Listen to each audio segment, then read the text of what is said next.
tired of knitting scarves and hats? Why not branch out and use your knitting skills to make something different? Knit something new, something nobody needs, but it's just so darn cute it's irresistible. Like a fortune cookie. This tutorial assumes you already know how to cast on, bind off, and do the knit stitch. However, no additional knitting skills are needed. You will need a small amount of worsted or medium weight yarn in a tan or yellow color, small size needles, US size 2 or size 3, scissors, a tapestry needle, which is a large blunt-ended needle, and a little slip of paper or ribbon for the fortune. First, you need to cast on 10 stitches onto the smallest needles you are comfortable with. US size 2 or size 3 works best. This will produce a denser material that will hold its shape well. You can use any cast-on method that you would like. Now, you will begin a series of short rows. Short rows are when you don't knit all the way to the end of the row, but stop and turn your work and then start knitting again. Short rows create curves and wedge shapes, and we will be creating 14 wedges in order to create a circle. To start off, you will knit 2 stitches, leaving 8 stitches unworked on the left-hand needle. Unworked meaning you did not knit them. Next, turn your work as you would if you had finished the row and knit those 2 stitches back to the end. Now, this time at the beginning of our row, we will knit 4 stitches, 2 more stitches than we did last time. And again, we will stop, leaving stitches unworked on the left-hand needle, turn, and knit back to the end of the row. You will continue to do this until you get to where you are knitting 10 stitches all the way down. And you won't have to stop in the middle, you will stop at the end.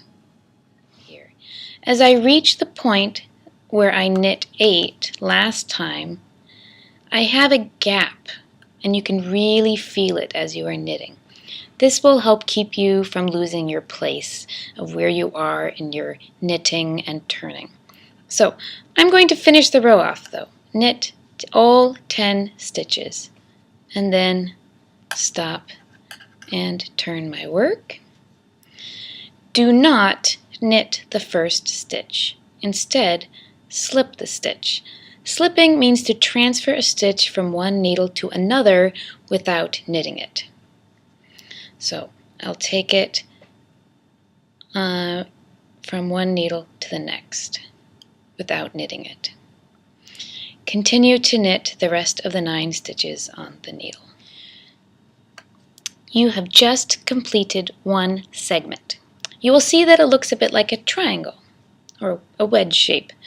Repeat from the beginning to make 14 of these wedges to complete an entire circle.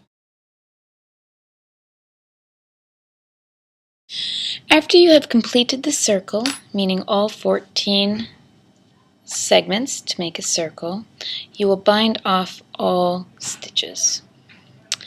Thread a tail with your tapestry needle, and you will sew the seam together.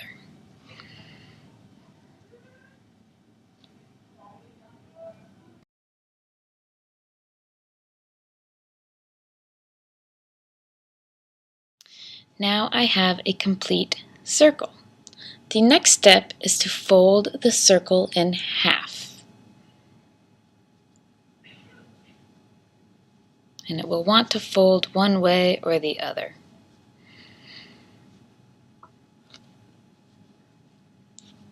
Keep that tail. I'm going to use that in just a little bit. And sew this seam together.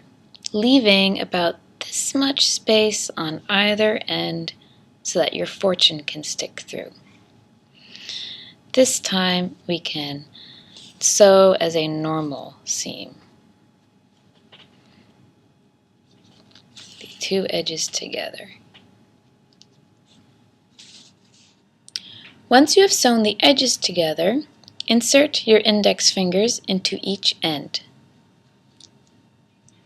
Bend the fortune cookie so the ends come together. It should take on a fortune cookie shape. Remove your fingers but hold the cookie together. Use your tail one last time, and I have my thread threaded already, to tack together, which is just a few close stitches to hold something together, the two edges. Little stitches towards the middle of the edge to hold it together.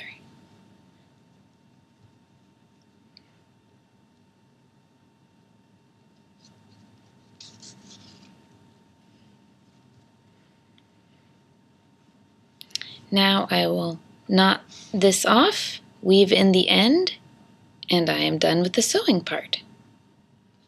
The final step is to write a fortune on a piece of ribbon or a piece of paper and insert your fortune into the cookie and present to a worthy recipient.